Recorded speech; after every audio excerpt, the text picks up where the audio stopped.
پھر ظاہر ہے اللہ نے کوئی تو اہتمام کیا ہوگا نا کہ ختم نبوت کے بعد جو معاملات اور جو گمراہیاں ہوں گی ان معاملات اور ان گمراہیوں کو روح اصلاح کون کرے گا؟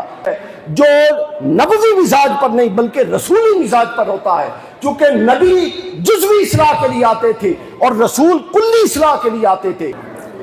اعوذ باللہ من الشیطان الرجیم، بسم اللہ الرحمن الرحیم۔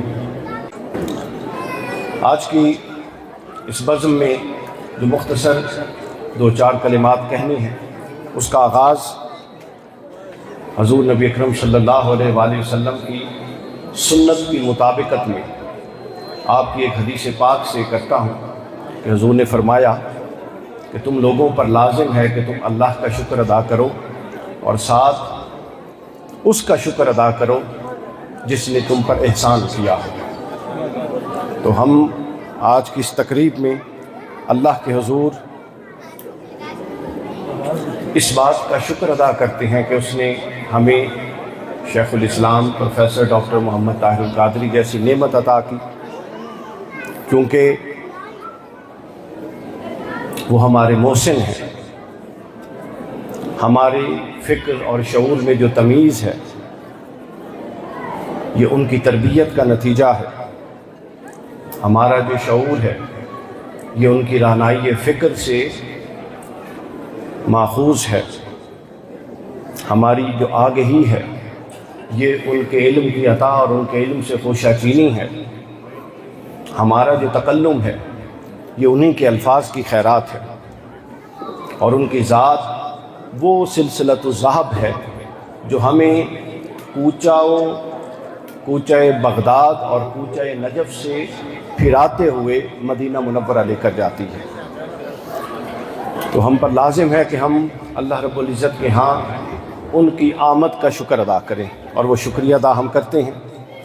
اور ثانیاً اس لیے بھی یہ لازمی ہے کہ حضرت شاہ ولی اللہ محدث دہلوی رحمۃ اللہ علیہ فرماتے ہیں کہ جس بھی شخص کو اللہ تعالیٰ اس کے دور کی بہترین اور کامل ترین صحبت دے، اس پر لازم ہوتا ہے کہ وہ اللہ کا شکر ادا کرے اس بات پر کہ اس کو اس دور کی کامل صحبت میسر آئی ہے۔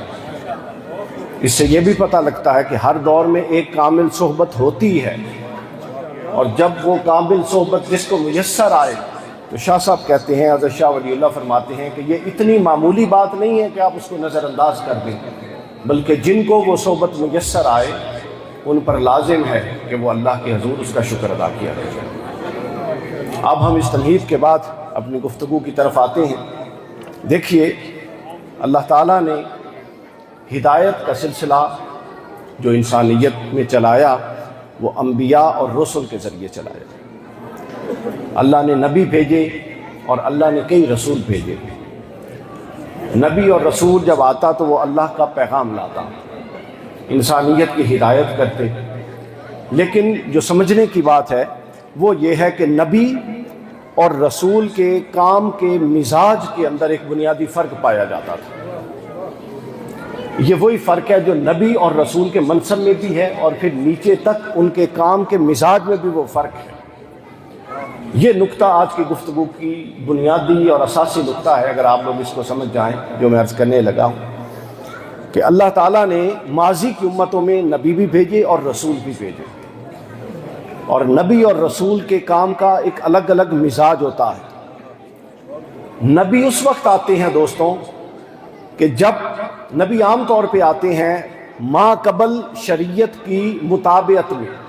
پہلے کوئی رسول آیا، اس رسول نے ایک شریعت دی، اس شریعت پر لوگ عمل کر رہے تھے، اور جزوی طور پہ معاشرے میں خرابیاں آئیں، لیکن شریعت کی اساس قائم تھی جو نبی نے دی تھی۔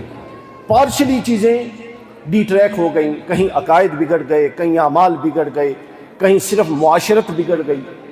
تو جو پارشل خرابیاں تھیں، ڈس آرڈرز تھے، پارشل ڈس آرڈرز، تو نیا نبی آ جاتا، اس رسول کی تعلیمات پر چلتے ہوئے وہ اس پارشل ڈس آرڈر کو پھر ٹھیک کر دیتا۔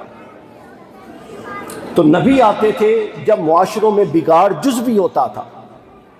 جب معاشروں میں بگاڑ کیا ہوتا تھا سامعین کرام؟ جزوی ہوتا تھا، ایک جہت، دو جہت، تین جہتیں جب بگڑ جاتی تھی تو ان کی اصلاح کے لیے اللہ نبی بھیج دیتا تھا، مگر جب معاشرے میں بگاڑ کلی ہوتا تھا کہ معاشرے میں اعتقادی قدریں بھی خراب، معاشرے میں معاشرتی انسانی قدریں بھی تباہ و برباد، معاشرے میں سیاسی قدریں بھی تباہ و برباد، معاشرے میں روحانی قدریں بھی تباہ و برباد، جب معاشرہ ہمہ جہت قسم کی خرابی میں ہوتا اور معاشرہ پورا کا پورا تباہی کی طرف جاتا، تو پھر اللہ تعالیٰ نبی کی بجائے رسول کو مبعوث کرتا جو ہمہ جہت تعلیمات از سر نو کھڑی کرتا، اور وہ ہمہ جہت تعلیمات کے ذریعے از سر نو معاشرے کو ایک نئی بنیاد فراہم کرتا تھا۔ یہ فرق تھا نبی کے کام میں اور رسول کے کام میں۔ تو آپ کو یہ بات سمجھ آ گئی کہ جو نبی تھا، انبیاء پارشل خرابی اور جزوی خرابیوں کو ٹھیک کرنے آتے، اور رسول جو ہے وہ کلی خرابیوں کو ٹھیک کرنے آتے۔ جب پورا کا پورا معاشرہ خرابی پر مبنی ہو جاتا تو اس کی اصلاح کے لیے پھر کون آتے؟ رسول آتے۔ تو اب نبوت ختم ہو چکی، اب نہ کسی نبی نے آنا ہے نہ رسول نے آنا ہے، لیکن خرابیاں تو آ رہی ہیں۔ ہر چوتھے دن ایک نیا محاذ کھڑا ہوتا ہے۔ اس کی ایگو اگر کوئی کم کر دے، مجھے اگر سن رہی ہیں، ایگو کم کریں، آواز ٹھیک ہے، ایگو بند کر دیں، آپ کو خود سمجھنا چاہیے۔ جی پھر آ رہی ہے۔ یہ جو میں عرض کر رہا ہوں کہ نبی آتے تھے جزوی خرابی اور رسول آتے تھے کلی خرابی کو ٹھیک کرنے۔ تو اب نبوت ختم ہو گئی، اب نہ کسی نبی نے آنا ہے نہ کسی رسول نے آنا ہے، مگر نبوت اور نبیوں والا کام جاری ہے، وہ جاری رہنا ہے، کیونکہ خرابیاں تو ہونی ہیں۔ بلکہ آپ دیکھیں کہ اب ہر تیسرے روز باطل اور گمراہی ایک نیا چیلنج بن کے سامنے آ جاتی ہے۔ گمراہ لوگ جس قوت کے ساتھ، جس شدت کے ساتھ اور جس طرح نئے نئے روپ بدل کے اب سامنے آ رہے ہیں، اس سے پہلے شاید نہ سامنے آتے۔ تو اب نبوت نے تو آنا نہیں ہے، نبوت تو ختم ہو چکی۔ تو پھر ظاہر ہے اللہ نے کوئی تو اہتمام کیا ہوگا نا کہ ختم نبوت کے بعد جو معاملات اور جو گمراہیاں ہوں گی، ان معاملات اور ان گمراہیوں کو روح اصلاح کون کرے گا، ان گمراہیوں کا بند کون باندھے گا، اور ان گمراہیوں کو پھر سے پکڑ کر ان قوم کو اور اس امت کو اصلاح کی طرف کون ڈالے گا۔ تو اللہ رب العزت کے نبی صلی اللہ علیہ وسلم نے جاتے ہوئے یہ فرمایا کہ میں تو جا رہا ہوں، مگر میری امت میں جب گمراہیاں آئیں گی اور جزوی بگاڑ آتے رہیں گے تو اللہ تعالیٰ ہر صدی کے سرے پر ایک ایسے شخص کو کھڑا کر دے گا جو اس پوری صدی میں آنے والے جملہ نوعیت کے بگاڑوں کو پکڑے گا، اپنی فکر کے ذریعے، اپنی تعلیمات کے ذریعے اور اپنے کردار کے ذریعے اس بگڑی ہوئی قوم کو اور اس ٹریک سے ہٹی ہوئی فکر کو دوبارہ ٹریک پر لائے گا اور قوم کی اصلاح کے لیے راہیں ہموار کر دے گا۔ یہ اللہ رب العزت نے اہتمام کر دیا۔ اب یہ جو بات ہے اس کو پچھلی بات سے جوڑیے کہ نبی اور رسول کے کام میں فرق کیا ہے، اور اللہ نے کہ رسول نے کہا کہ مجدد آئیں گے ہر صدی کے سرے کے اوپر۔ تو جو مجدد آتا ہے، یہاں سے پھر حضرت شاہ ولی اللہ صاحب نے ایک نقطہ ڈرائیو کیا۔ شاہ صاحب فرماتے ہیں جو مجدد آتا ہے وہ بھی مزاجوں پر ہوتا ہے، کچھ مجدد نبوی مزاج پر ہوتے ہیں اور کچھ مجدد رسولی مزاج پر ہوتے ہیں۔ جو مجدد نبوی مزاج پر ہوتے ہیں ان مجددین کا کام ہوتا ہے جزوی اصلاح۔ یہ اللہ کا قانون ہے اور اللہ کا امر ہے، اور اللہ کی ذات دیکھنے والی ہے، تو وہ جب دیکھتی ہے کہ معاشرے کے اندر بگاڑ جزوی ہے تو پھر وہ ایسا مجدد بھیجتی ہے جو طریقے نبوت پر ہو، چونکہ نبی جزوی بگاڑ ٹھیک کرنے آتے تھے، اور جب اس کی ذات دیکھتی ہے کہ اب معاشرے میں بگاڑ جزوی نہیں رہا، ہمہ جہت ہو چکا ہے، سیاست بھی بگڑ گئی، معاشرت بھی بگڑ گئی، عقائد اور مذہب کے فکر کے اندر مذہبی فکر میں اعتدال بھی نہیں رہا، حسن احوال بھی قائم نہیں رہے، عقائد بھی بگڑ چکے، تو پھر منشا الہی ایسا مجدد بھیجتی ہے جو نبوی مزاج پر نہیں بلکہ رسولی مزاج پر ہوتا ہے، چونکہ نبی جزوی اصلاح کے لیے آتے تھے اور رسول کلی اصلاح کے لیے آتے تھے۔ تو جو مجدد نبوی طریق پر آتا ہے وہ جزوی اصلاح کا کام کرتا ہے، اور جو مجدد رسولی طریق پر آتا ہے وہ معاشرے میں ہمہ جہت اصلاح لے آتا ہے، وہ بیک وقت سیاسی قدروں کا بھی احیا کرتا ہے، وہ بیک وقت معاشری قدروں کا بھی احیا کرتا ہے، وہ بیک وقت اعتقادی قدروں کا بھی احیا کرتا ہے۔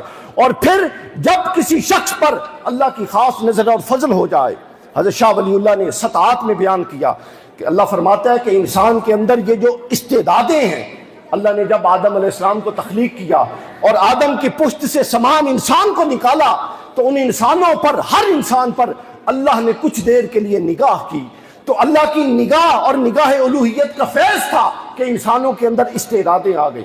تو حضرت شاہ ولی اللہ فرماتے ہیں کہ جس میں جو استعداد ہے وہ میدان عرفات میں جو اللہ نے بندے پر نگاہ کی تھی اس نگاہ کے فیض کا اثر ہے۔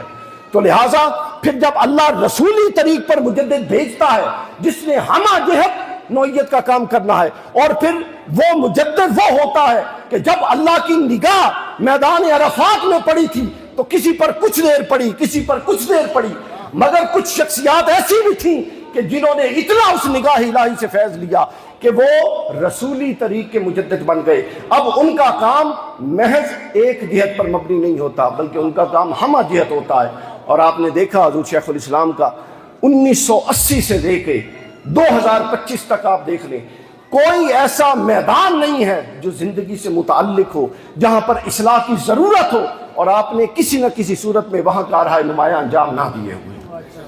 ایسا نہیں ہے۔ کیوں ایسا کیوں ہے؟ ایسا اس لیے ہے کہ آپ نے خود اپنی زبان سے یہ جملہ فرمایا ہوا ہے کہ یہ تحریک رسول نما تحریک ہے، کہا ہوا ہے کہ نہیں؟ تو اس کے اندر ایک بڑا راز ہے۔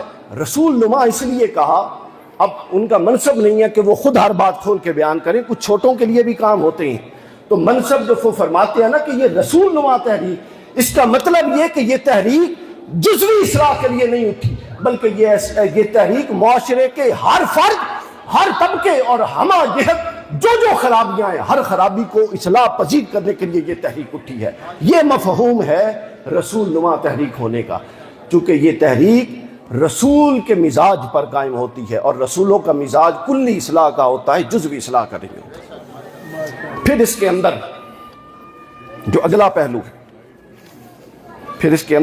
پہلو ہے وہ بڑا اہم پہلو ہے، اور وہ پہلو یہ ہے، اور اس کو بھی حضرت شاہ ولی اللہ نے بیان کیا۔ حضرت شاہ صاحب فرماتے ہیں کہ میدان عرفات میں جب اللہ نے بندوں پر نگاہ ڈالی تو جس نے اس نگاہ سے جتنا فیض حاصل کیا اس کے اندر حق اور باطل ان دونوں کی پہچان اور حق کا ساتھ دینے اور باطل کی مزاحمت کرنے کی جرت، قوت اور استعداد اتنی پختہ ہوتی گئی۔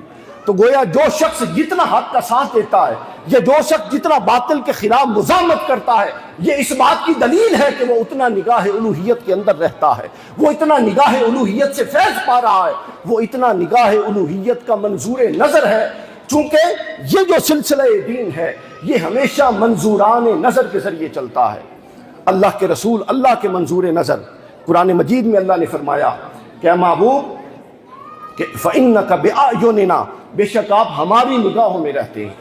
تو رسول اللہ اللہ کی نگاہوں میں رہے، رسول اللہ نے دین قائم کیا، پھر امام حسین نے دین بچایا، امام حسین رسول اللہ کی نگاہوں میں رہے۔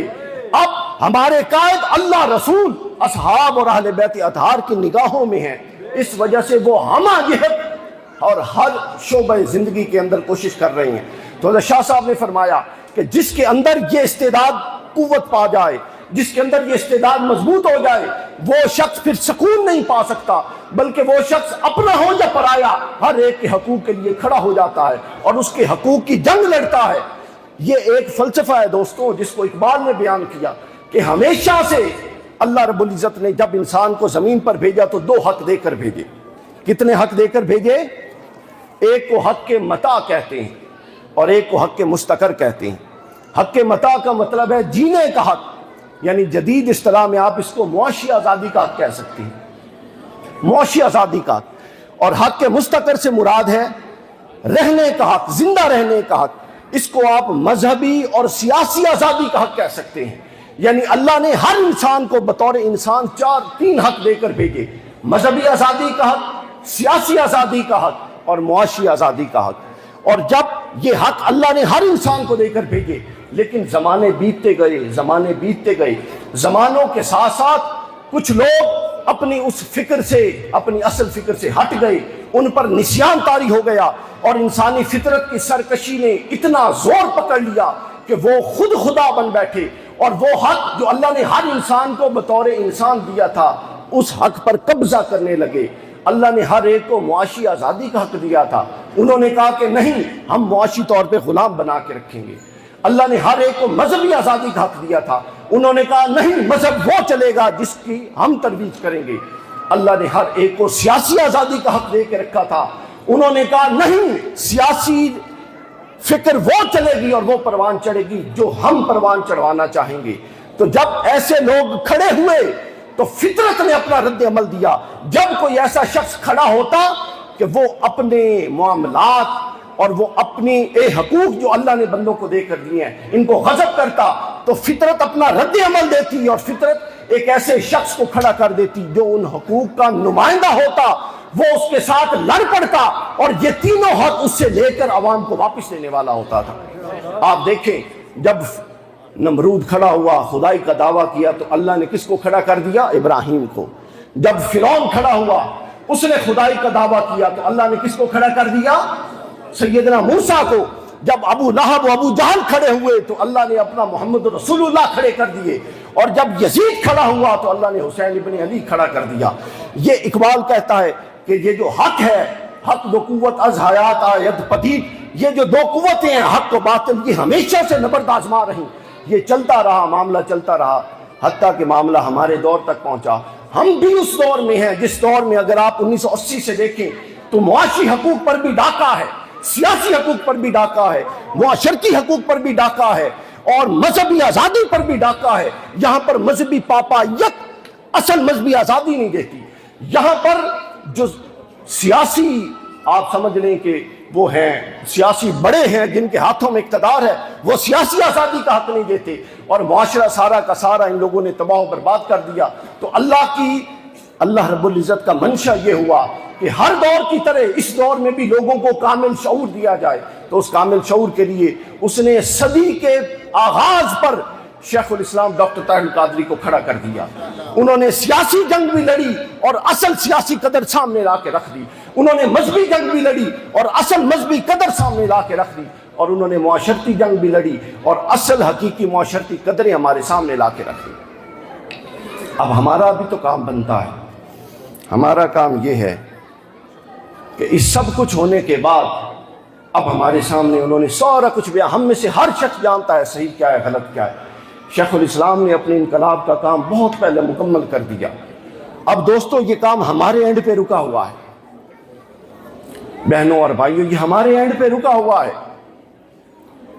انہوں نے اپنا کام مکمل کر دیا، انہوں نے اپنا کام لکھنے کا بھی مکمل کر دیا، تقریر کا بھی مکمل کر دیا، تحریر کا بھی مکمل کر دیا، ہمہ جہت اپنا کام مکمل کر دیا، مگر انقلاب نہیں آیا۔ کیوں نہیں آیا؟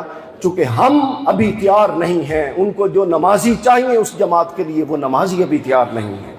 ہماری فکر اتنی پختہ نہیں کہ ہماری قائد کا فکر کا عکس ہم پر چڑھے، ہماری سیرتیں اتنی پختہ نہیں کہ ہمارے قائد کی سیرت کا عکس ہم پر چڑھے، ہمارے افکار و نظریات اتنے پختہ نہیں کہ ہم اپنے قائد کے افکار و نظریات کو سمجھ سکیں اور اس کو اچھی طرح انٹرپریٹ کر سکیں، جس کا نتیجہ یہ ہے کہ ہم ابھی اپنی منزل سے رکے ہوئے ہیں۔ ہمیں اپنی منزل کی طرف پیش قدمی کرنی ہے، ہمیں اپنی منزل کی طرف بڑھنا ہے، کوئی تاخیر نہیں ہوئی، کوئی مایوسی کی بات نہیں۔